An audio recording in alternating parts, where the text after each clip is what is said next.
সর্বত্র আর কিছু চাকরি বাকরি নাই, ঠিক মদ দিতে পেরেছেন এই নেত্রী, তাই তিনি বিয়ার এবং মদ মিশিয়ে জোর করে খাওয়ালেন। এরপরে আমিও আমার স্বামী অজ্ঞান হয়ে যাই, চেতনা হারাই। আমার স্বামী রাত 12টা নাগাদ আসার পরে বেডরুমে আমাকে না খুঁজে পেয়ে পাশের ঘরে ছাত্র অনুপম জানার কাছে যায়। সেখানে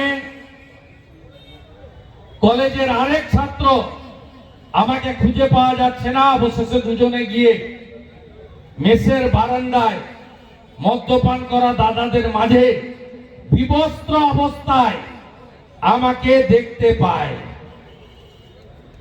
শুনছেন তো? আরজি করে না, কলেজ মোড়ে, থানা রামনগর, কোন অঞ্চল? পালগুই, নেপাল অঞ্চল। আবার রাত 3:30 নাগাদ ওরা ফিরে এসে আমাদের রুমের দরজায় ধাক্কাধাক্কি করে হুমকি দেয়, এই ঘটনার কথা প্রকাশ করলে আমাদের দুজনকে প্রাণে মেরে ফেলা হবে। পরের দিন আমি অসুস্থ হয়ে পড়ি, সারা শরীরে আঁচড়ের দাগ, বক্ষে হাতে পায়ে ব্যথা, আমি দাঁড়াতে পারছিলাম না, বুকে ও গালে নখের দাগ এবং প্রাইভেট পার্টস গোপনাঙ্গে রক্তক্ষরণ হয়। তারপর থেকে আমরা মেস ছাড়ার সিদ্ধান্ত নিই। এই পরিস্থিতিতে দাঁড়িয়ে আমরা আইনি ব্যবস্থা নেওয়ার সিদ্ধান্ত নিই।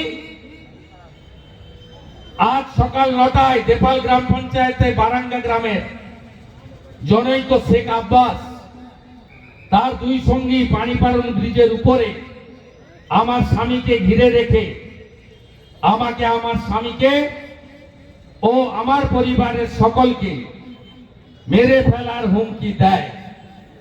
হলো অপারেটিং পার্টটা পড়ে দিলাম, রেকর্ড করলেন তো? দুটাকে ধরেছে চাপে, 5টা বাইরে। আমি আমার ওই ছাত্রী বোনকে বলবো, এই মামলা পশ্চিমবঙ্গ পুলিশের কাছ থেকে আপনি কোন সুরাহা পাবেন না। এখন আরজি কর জ্বলন্ত ইস্যু, আমরা মাঠে নেমেছি, হয়তো কিছুদিন আটকে রাখবে, পরে চার্জশিট থেকে নাম বাদ দিয়ে এরা পানিশমেন্ট পাবে না।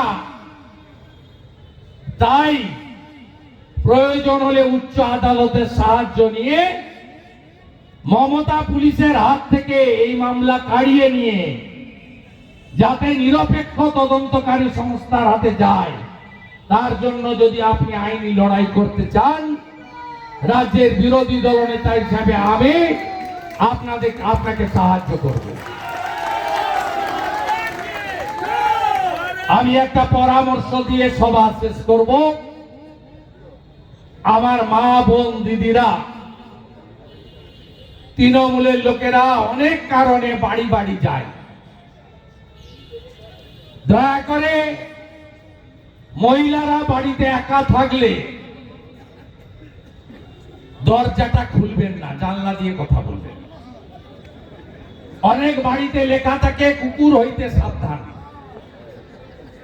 পারলে লিখে দিবেন চকখড়ি দিয়ে, আলকাতরা দিয়ে বা একটু রং জোগাড় করে। ধর্ষকদের দল তৃণমূল হইতে সাবধান। জোট বাঁধন তৈরি হন,